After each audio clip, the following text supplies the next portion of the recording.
MN668 Unit 5 journal. So again, I'm going to describe a new experience that I've never seen before, diagnosis that I've never seen before, and discuss the impact that it had on me. So once again, I think I've seen all the diagnoses, but I have not seen all the symptoms related to a person's diagnosis. So I do want to talk about a patient that I've seen in clinical where my preceptor and I, we were just trying to establish a follow-up and see how he was doing, make sure he didn't have any side effects of medications, make sure he didn't have any concerns, make sure he was sleeping well, you know, all the general questions that is normally asked in a follow-up interview visit. So in this particular case, as soon as the guy sat down, he just started going off topic. Like he was, first of all, he was diagnosed with schizophrenia. So he sat down and we're like, so how's your day? How's everything been going? How's your week? And he immediately just started talking like, please don't tell me where that dealer is. This is his voice, his words. Please do not tell me where the dealer is. If you tell me where he is, I can't say what I'll do. So please don't tell me where the dealer is.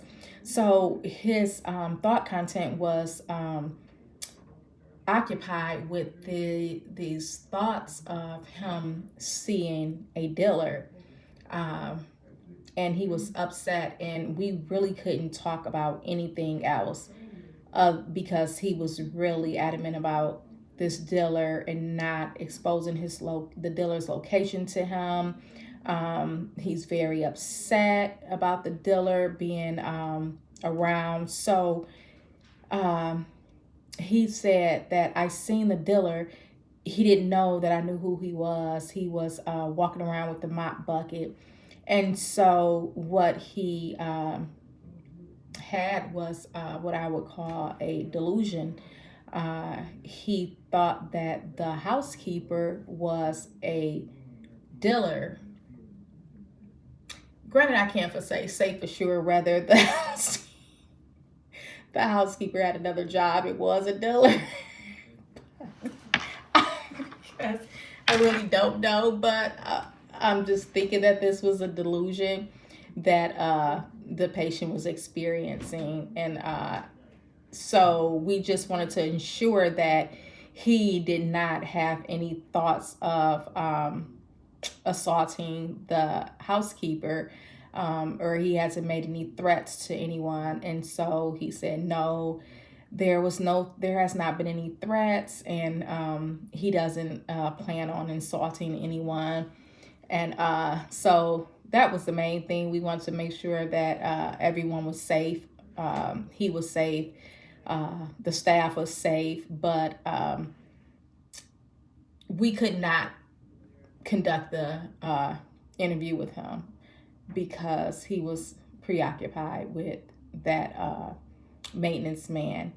So what I learned from that situation when I reflect is that so me being a new provider, I would try to redirect his thoughts and thinking. But I guess what I've learned is you have to know when you have to end the appointment or the visit, because some people, you know, once they are fixated on something, it's really hard to redirect them. And you just have to end the video, the meeting, the visit, because we couldn't get any questions answered. We couldn't ask him any questions. It was like basically blocking where the patient is just talking, and the provider, you can't get a word in. So blocking. And so that's that. That was my experience that I wanted to share. Thank you.